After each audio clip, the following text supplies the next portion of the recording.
It's Monday, July 3rd, and this is Drive Check, a Cardfight Vanguard podcast. What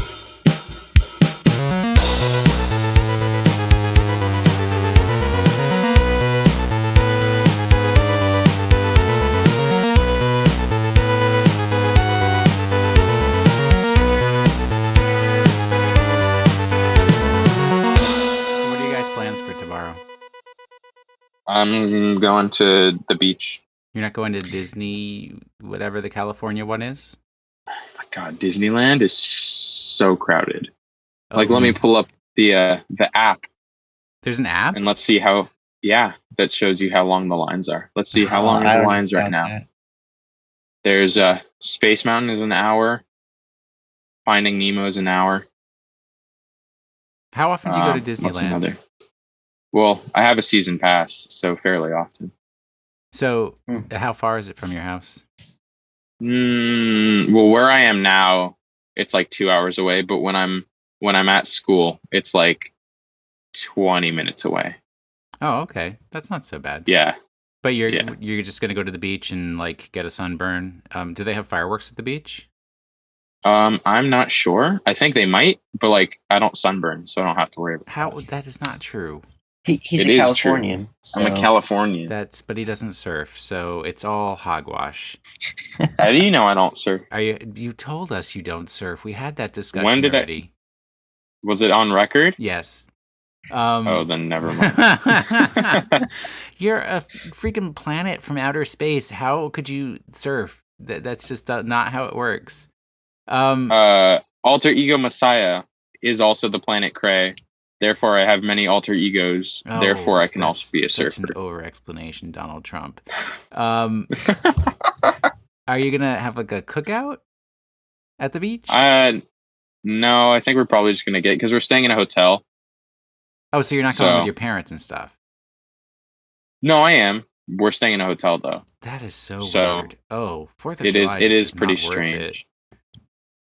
What about you, Cole? Let's hear something more American than staying in a hotel for the Independence Day. What are you going to be doing? Are you going to go to a nice like community park and have a nice community-oriented type activity?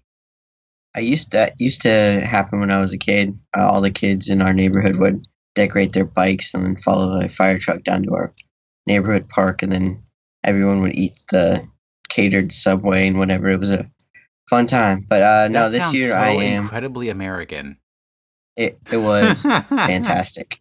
It'd be more American if it were another restaurant. I don't think Subway is super American. No, I agree there. But other than that, it's because it was cheaper, and so. But other than that, I am also working cleaning the floors in the restaurant tomorrow morning. Isn't bright that and early. illegal? It's a national holiday. No.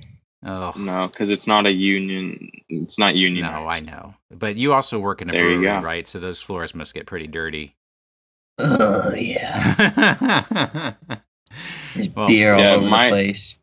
My work is cleaning. Tomorrow's cleanup day too, and thank God I'm not a part of that. They outsource all of that, so I don't have to do any of that. Yeah, when I was a kid, so where I grew up, the high school is a WPA building, and it has a huge field that's just like you can see it from space. Now it's not that big, but everybody would just come out and either sit on the football stands for the stadium or just out in that field, and then between where the people were sitting in the field, and which is like, so my elementary school is at one end, at the far end of the field facing the high school, so that people would either sit on the elementary school side or in the stadium, and then the town would have a huge fireworks display that, you know, just like everybody would come to because it was free, and the like the bands, local high school band and whatever would play, and our high school band was one of those like award-winning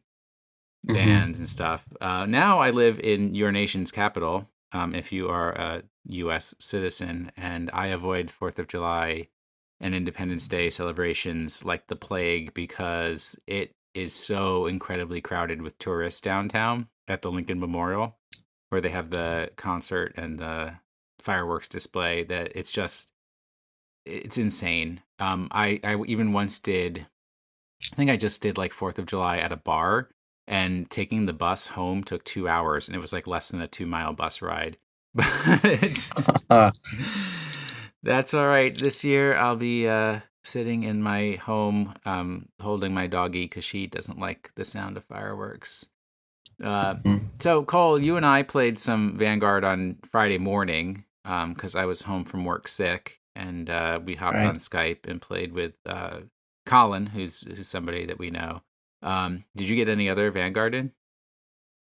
Vanguard, no, but I did play Luck and Logic with my buddy later that day, and then also a little bit of White Schwartz. Cool. But yeah. But he's allowed to play Luck and Logic. It's the new Bushiroad hotness. Yeah. This isn't the Bushy Road podcast. This is the Drive Check podcast. It kind of is. Did they have drive check in Luck and Logic? Are there drive checks in Luck and Logic? Oh, okay. So then you can't talk about it. Shoot. As long as your game has a drive check, it's talkable about. You can talk about it. I don't think talk is a word. Discuss. They're not really triggers, but you do. Like you can level boost and then flip the top card. Well, I think there's some appeal to Luck and Logic to the Vanguard player, but we may save that for another episode. So, yeah, I played just my Link Jokers with Colin, and then you played Grand Blue versus... Yeah. And Colin was playing the old gold Paladins. Everybody's go-to. And he only beat me once because I got too much damage too early or something like that. Allowed myself to take too much damage too quickly. What about you, Jack? Have you been playing this game? I played Monday after we recorded, and then I played with my friend Jesse. I played my Kagero deck mostly, and then on Friday, whatever July 1st was. Thursday or Friday. That was Friday. Friday, I went and played some more, and I played mostly Angel Feathers that day. So which deck have you been focusing on playing the most? Kagero, I'd say. Yeah, the Flames of the Apocalypse are powerful. Yeah, that is a strong deck that you have access to. I would have gone to League today, but I've been relatively sick since Thursday, so I don't want to go too far from my house. I'm having a serious problem because when I just the fact that the cost of Amnesty Messiah has dropped by $10 makes me want to buy it right now. I just can't wait to have it in my hot little hands. Might not be a bad idea because for all we know, it could start going back up. I need to save money for Gen Con. Oh, and for everybody, if you're coming to Gen Con, Cole and I are definitely going to be there. Unfortunately, Jack will not be able to be there this year, but we'll see about college orientation. You can just need to drop out of college; it's useless. But play Vanguard for a living. Yeah, and we'll be playing Vanguard at the Bushiroad booth unless they chase us away. Yep. So definitely, if you're going to be at Gen Con, seek us out, and we'll have some fun Vanguard games. But you guys haven't bought any packs or had any pulls lately, have you? No Vanguard. All right. Nope, not Vanguard. You're focusing on the Luck and Logic and the Dragon Ball Z. Wow. Yep. Do you actually spend $75 a card on Dragon Ball Z cards? I have not yet. I'm thinking about it. Oh, that's even more expensive than Amnesty Messiahs right now. Well, but there's a couple of staples that are expensive, and then other than that, the game is dirt cheap. You can build a competitive deck for $45. Well, that's not so bad. Yeah. So the only news that we've got this week, Jack, do you want to talk about Great Nature and what happened with old Great Nature, the favored clan of Team Genius? Sure. So basically, we'll probably go into this at a later date when we do a full either clan review for Great Nature, or we talk about the Tech Booster 2, which has Great Nature, Mega Colony, and Murakumo, right? I believe so. Yes. Okay. And so basically, the Great Nature keyword success, it was basically revealed what it does. What does it do? And what success what success does, basically it's similar to Dimension Police's keyword burst, in which it states if one of your rear guards becomes a certain power level, then this unit becomes successful. So instead of your Vanguard's power level becoming a certain level, any of your rear guards, if they hit a certain level, then your Vanguard becomes successful. So, like, for example, one of the main grade 3s that was revealed is a Special Appointment Professor Arusha, and it says auto Vanguard success 25,000. When one of your rear guards' power becomes 25,000 or greater, this unit becomes successful until the end of the turn. Generation Break 1, choose a card from your hand and discard it. When this unit becomes successful, you may pay the cost. If you do, stand this unit. And then his second ability is Gen Break 1, when this unit attacks, choose one of your rear guards until the end of the turn. It gets power plus 4,000. And then this unit gets continuous. This unit cannot be chosen by trigger effects. So basically, you get to it's a grade 3, so you get to restand, and you get an extra 2 drive checks for only a discard 1. But you are not allowed to put any trigger effects that you pull onto your Vanguard. So it's kind of, it may see play, but like if your opponent like guards with a certain amount, like they don't have to guard it. They guard it like they're guarding a rear guard attack, so they don't have to worry about you hitting any triggers. So it's decent, but it's not like great. And I wonder if they mean by trigger effects, if that means both the power boost and the actual trigger type, critical or stand, or whatever. It says triggers. It says in parentheses, triggers cannot be assigned to this unit. Okay. That still doesn't. So you can't give them power or the power, because what if trigger? It's means the no, word? it's the power and the ability of the trigger. All right, and I'm pretty sure Professor Arusha is a lady. Professor Arusha is a cat of one sort or another. So we still have some more keywords to be revealed. I don't think Genesis has a keyword yet, and a few other clans still don't have their keywords. So we'll be keeping on the lookout for those. Link Jokers don't have a keyword yet, actually, now that I think about it. Lock. They pretty much have a keyword. No, that's what they do. That's what they were are. the first keyword. They were the first keyword. All right, so yes, no, Link Jokers do not have a keyword yet. Let's not confuse our audience. Since it's the holiday weekend, we decided to, and we all have things to do for the 4th of July, we've decided to do a quick episode that is just an anime review. I don't like to use that word. Cartoon review. It is an anime, so well, it depends on you have to use that word. Who you are. For me, it's a cartoon, and because I'm an old man and everything's a cartoon to me. But we just wanted to talk about. We're going to focus on the first season of the cartoon, which will leave us room to talk about other seasons later in time. But overall, we discussed and we decided there are 7 seasons total of the cartoon. There are 4 of the original Vanguard series and then 3 of the G series, Vanguard G. And one thing to know is that the 4th season of the original Vanguard cartoon is not available on YouTube. All of the other seasons are available on YouTube. If you just go to the Cardfight Vanguard channel, you will see that they have playlists. Uh-huh. Is it not available? I think it's available. It's just not. It was never dubbed into English.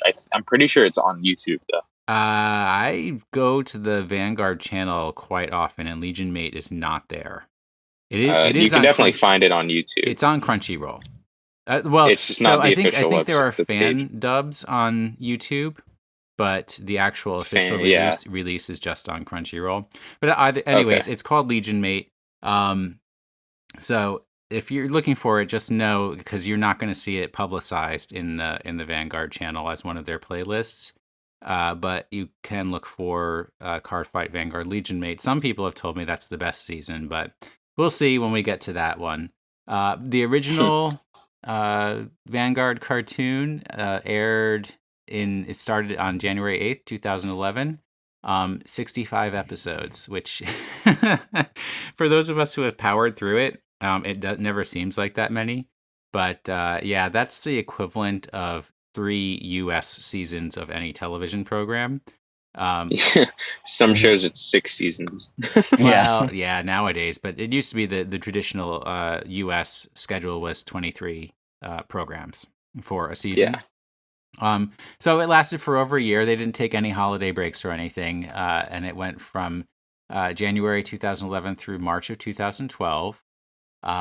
So, Cole, how would you describe the first season? What's the story arc there? It's all about Aichi Sendo, who is the main character. He's the guy who plays the Royal Paladins. He's learning to play in the very first episode, and then his, I guess, childhood friend Kai teaches him how to play. I don't think they were friends. I think they literally just passed on the street one time, and Kai gave him a card. I was doing air quotes, but I didn't actually say air quotes. Well, it's important to on say our because audio podcast. in a later season, there is an actual. Well, actually, also somebody who was not a childhood friend of Aichi, but somebody who went to elementary school with him that appears. So it's like Kai really was just like a stranger who passed him on the street and handed him a Vanguard card. Okay. Yeah. But either way, Pretty he much. came back into his life. Yeah. Because Aichi's been dreaming about Kai for all these years. And then when Kai teaches Aichi how to play, he absolutely destroys him. No, remember that Aichi correctly. wins. Aichi he does? won. Oh, Yeah. wow. Cole. Yes, because I'm Morikawa had stolen Blaster Blade The Blaster from Aichi, Blade. and then Kai won Blaster Blade from Morikawa, and then Kai said, well, Aichi, if you want Blaster Blade back, because Blaster You gotta beat me. Blade is Aichi's avatar, you have to beat me. And then Aichi won. Okay. Well, let's be real. Kai let him win. Yes. But that's not the point.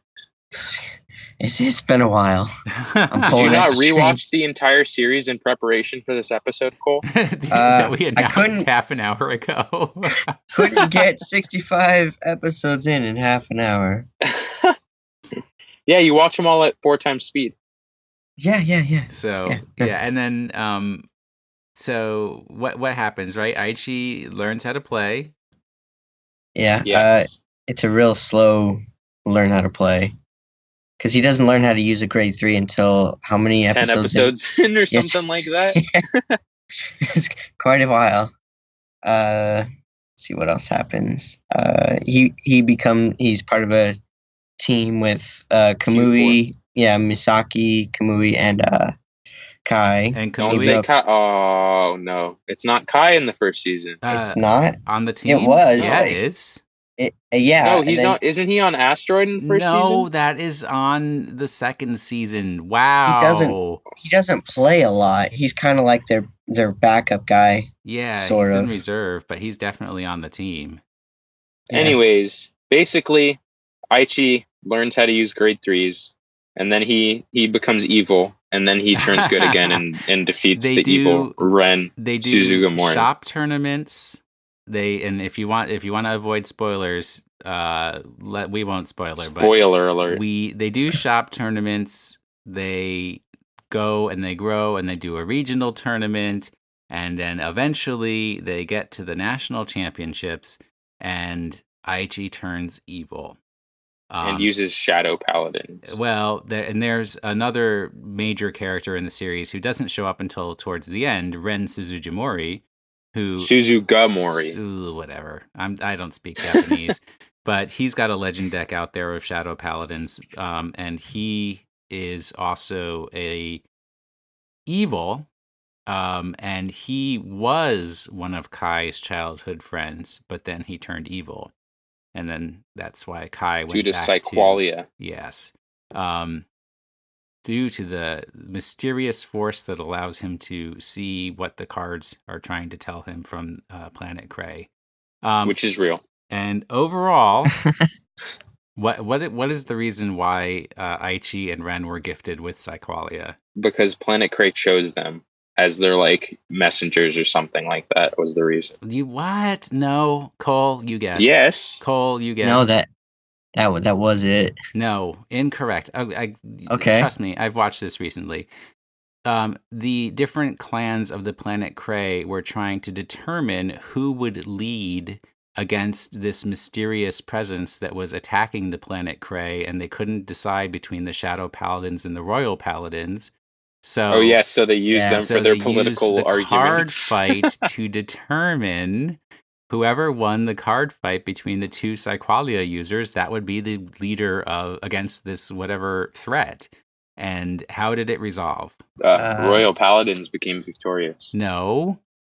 Yes. Aichi put the Shadow Paladins into his deck, and they joined together. The Royal and the Shadow and then Paladins beat another Shadow Paladin together. Deck, yes, No. but then he beat another Shadow Paladin deck. Well, by working together, they proved that they were better than just the Shadow Paladins alone. I like how we said we won't spoil anything, but well, I mean, there's like real core details in there that that you have to watch, because there's a lot of, it's more of the emotional stuff. And I will say this, like, compared to other cartoons that are in support of card games or video games or whatever, there was a lot given to emotional and like friendship dynamics and family dynamics in the Cardfight Vanguard cartoon than you would find in like Pokemon or Yu-Gi-Oh! Or I don't know, Zatch Bell, if anybody watched that. And when you say Royals and Shadow Paladins, you mean Royals and Blaster Dark, because he only puts one Shadow Paladin card in his deck. I'm not so sure, because the rules post that say that you can put up to 10 Shadow Paladins in a Royal Paladin deck. So he didn't do that for sure though. I'm not sure. I wasn't counting. I wasn't checking his deck out to see what he had in there. It was just the Blaster Dart, because he uses his new avatar, Majesty Lord Blaster. Well, temporarily his new avatar. Yes, he's got. He always seems to get some sort of new blaster based avatar over time. Until he gets to Ezel, and then. Yeah. No, because wow, you guys are so terrible. I will chastise you after this program, because we're not talking about Asia Circuit. He goes from Blaster Blade to Blaster Dark to Majesty Lord Blaster to Garmor to Ezel. Yes, but that's only because the Royal Paladins were taken away from him. I just finished watching Asia Circuit, so I know how it ends. There's a Gold Paladin. There is a Blaster Blade Liberator, but he doesn't come around until after the Asia Circuit. I'm not going to spoil Asia Circuit now that I've already ruined the first season. I will tell you guys after we're done recording. So, Jack, from what little you remember of the first season of the cartoon, what is your favorite moment? Definitely when he whipped out that Majesty Lord Blaster. So when the dark and the light joined together? No, actually, I'd probably say when he turns evil, because he was, I don't know, that's just cool. Whenever the like main protagonist goes evil, I just think that's always like good for like character development and such, and I always find it interesting. And they had the little light that would go past him, and then Kai was like, I think I've seen this before. And then Kai was sure that he had seen it before. And then then he imagines it. It's like, there was like a real slow burn on Kai's story of like why Kai had such an attitude throughout the whole program. And then it's like episode, 45 comes around, and then you find out that, he's been through the whole Psyqualia experience before with somebody who he liked even more than he liked Aichi. And he's like, oh, now it's happening again. What am I gonna do? All right, so Cole, from what you can barely remember of the first season, what is your favorite moment? So I had a favorite moment, then I realized that was from Asia Circuit. So now I've got to come up with a new one. All right, well, I was gonna say it's probably when anything to do with Team Handsome, like when Team Handsome was first introduced. Because I laughed quite a bit at that. And Team Handsome that's pretty funny. Are Team Handsome Grand Blue players. Yep, it's the card shop Handsome something, and it's where Kamui's introduced. Yeah, and then you've got what's his name? Daimundo's his last name, but what's his first name? Goji. Yeah, Goji. He's the leader of Team Handsome, and he dresses like a pirate. and yeah, I like his interactions because he's all hearty and it's just fun to watch him See, play. you're forgetting the most important part of Team Handsome. Oh yeah, a little shoot, what's her name? Nagisa. Yeah, Nagisa. Yep. Who is obsessed with Kamui and convinced that they're going to get married. And there's like a really, really good, super crazy scene in Asia Circuit. I guess we are going to have to talk about Asia Circuit soon because there's so much that happens that's like kind of like a resolution of things from the first season in Asia Circuit. But yeah, Nagisa. Well, actually, the first time that they battle Nagisa and Team Handsome in a regional tournament, that one's pretty hilarious because Nagisa is so crazy for Kamui in that, and then Kamui's like all like wanting to date Aichi's sister, but they're also like in elementary school, so that's real weird. I don't remember wanting to date anybody in elementary school. Well, maybe that's just me. But my favorite moment, so the character I always most identify with throughout all Vanguard times and seasons is Mizaki. So I just, my favorite part is where we get to episodes like episode 24, 25, around there. And she's all weird, even though she works in the card shop. She's like, I don't want to play Vanguard. I don't play Vanguard. I don't want to do it. And she's just like strict and everything. And then you find out why. It's because her parents had been the owner of that card shop. I forgot about that. And then they had made a deck for her, and it was in a box, and she couldn't find the key. And she's like, because Mizaki has like a perfect memory, and it was all about how she just like was constantly reminded of what had happened to her parents. No spoilers, but then after playing with Emmy, who is Aichi's sister, she kind of realized that Vanguard was about the deck building, and Vanguard was about the love that you put into your deck. And then she wanted to play again, and she got the key. And then you notice the key. Her uncle had the key to the box to unlock the deck that her parents had built for her. Which, even though I think, and then she switches to a different clan. No, that's a long time later. But it's like, even though it's 10 years after her parents had built that deck for her, it's still a viable deck. I find that very, very dubious. But yeah, then she's like, but also notice in later seasons that key is always featured. She wears it on a little string around her neck. As a even memory. when she switches to a different clan. Well, yes, she switched to a different clan, but that was like, even like, right, she was first playing a CEO Amaterasu version of Oracle Think Tank. Then she pretty rapidly switched to Tsukiyomi because that was in the second booster set for Vanguard. And then it was in the third. Tsukiyomi is in the second set of Vanguard. Nope. It's BT03. How much you want to bet? Oh, that's right. You just bought a bunch of them. I'm not going to fight with you on that. But then she like wouldn't even consider making any changes to that until Asia Circuit. So a really long time, and even her changes then were not that intense. And she does go back to Oracle Think Tank. A different clan. And then she goes back to Oracle Think Tank. So what's she playing right now? Oracle Think Tank? In the anime. Oracle Nope, Think she's playing Genesis. I have not been keeping up with Stride In Gate. So Stride if Gate, she switched back she's to Genesis, whatever. She's playing Genesis. People can dual clan, man. You don't have to only play one clan. Not in the anime, they can't. That's against the rules. Obviously not. There was one episode where Ren played everyone else's deck except his own. Yeah, like where he was trying just to see how they felt and everything like that, which was that was in Asia Circuit. Yeah. So my favorite I'm talking about Asia Circuit. Yeah, we're gonna have to get to that later.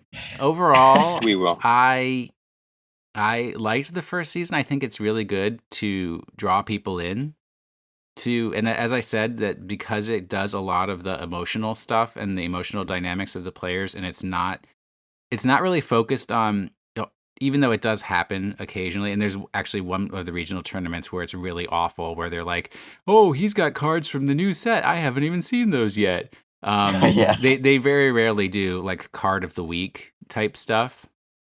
And it really is focused on like the interactions among the players. And I know that improves through later seasons, but I still think the first season has a really good way of setting up the stories of each of the different characters who are our main protagonists.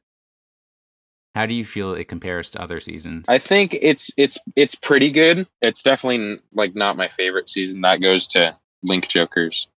But I think overall it was a good introduction, and it kind of only went uphill from there. And then, because like it was good, and then season Asia Circuit was pretty good too. I'd say about the same as season 1. And then Link Joker was fantastic. And then I never finished Link Legion Mate. And then I think the first season of Cardfight G was just really boring, and I couldn't watch it. Disagree. Oh, I love Stridegate, but the first season of G, I was just because the card fights didn't use they had none of the effects, and the card fights were all just super boring to watch. Well, I think the personality dynamics were really good in Vanguard G. But anyways, we're not talking about Vanguard G. You watch Vanguard for the card fights. You don't watch it for character development. I watch it for character development, not for the card fights. If I want card fights, I'm going to sit down at a table and have a card fight on my own. Cole, what are your thoughts? It's also not my favorite. Granted, I've probably seen the least amount of episodes out of the three of us. It's out of the 3 seasons that I've seen, it's probably my third favorite right now, just because I liked Asia Circuit, I think, the most. But we're not talking about that one. It was really hard for me to pay attention to those 65 episodes, and then that's part of the reason why I haven't finished that original series yet. It's just because for some reason to me it felt like there was a lot of filler, and I know that not every episode has to be action packed or pertain to a story, but it just seemed like there was a lot of filler to me. All right. Well, I would say for anybody, watch the first. I'd say give it 30 episodes. They're only 22 and a half minutes, so it's not asking that much to actually watch the first 30 episodes. If you're not hooked by the first 30 episodes, put it aside. Go in. You can start any of the seasons just from the season because they all kind of reset a little bit.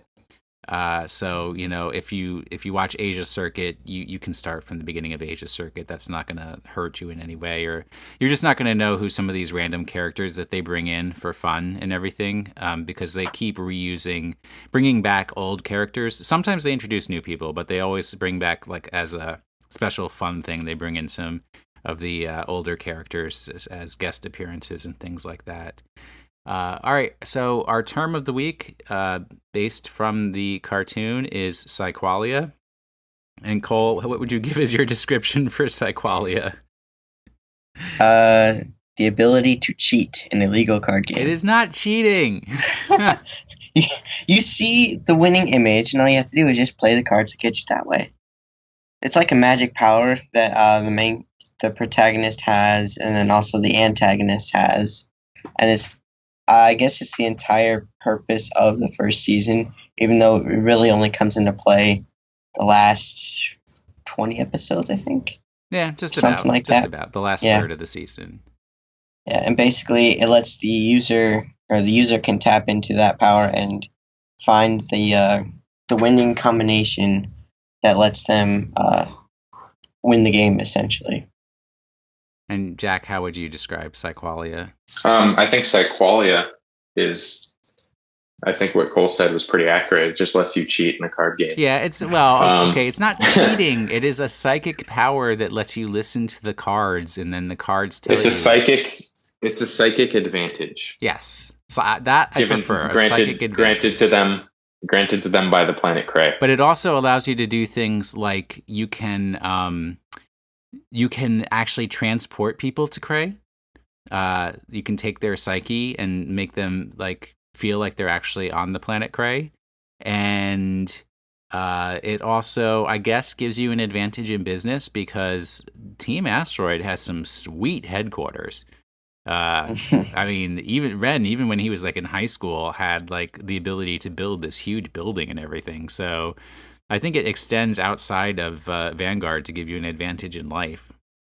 I think that's more so that he had rich parents. Ren? Or he won a lot of tournaments. Yeah, no, I think that's where that came from. And they were always talking about taking over the world, so I don't think you can really do that just by playing Vanguard.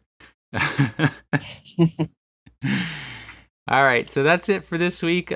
Shorter episode for the holiday season, Independence Day. Hope everybody enjoys Independence Day. And while you're enjoying your holiday, you can take some time out and go into iTunes and give us an iTunes review, which rating and review, we greatly appreciate it. If you need advice on how to do that on just like a mobile device, I can tell you how. You don't have to do it on a computer. But that would be great because that helps people to find us. We did get one listener feedback email from our previous episode, but I'm going to save that for an episode when we have a little more time to plan, and we'll have a discussion of that listener feedback. I want to say thank you to SBJ and Nick Burgess for helping us out and sort of giving us the support that we need to continue on. And the best way to reach us still is on Twitter. We have a Twitter account for the podcast. That's Drive Check. It's DRIVE_CHECK. And then if you want to contact me directly, that's at Washinthesink, WASHINTHESINK. Cole, you are at Cole_McCune. That's COLE_MCCUNE. And I am at Drive_Jack.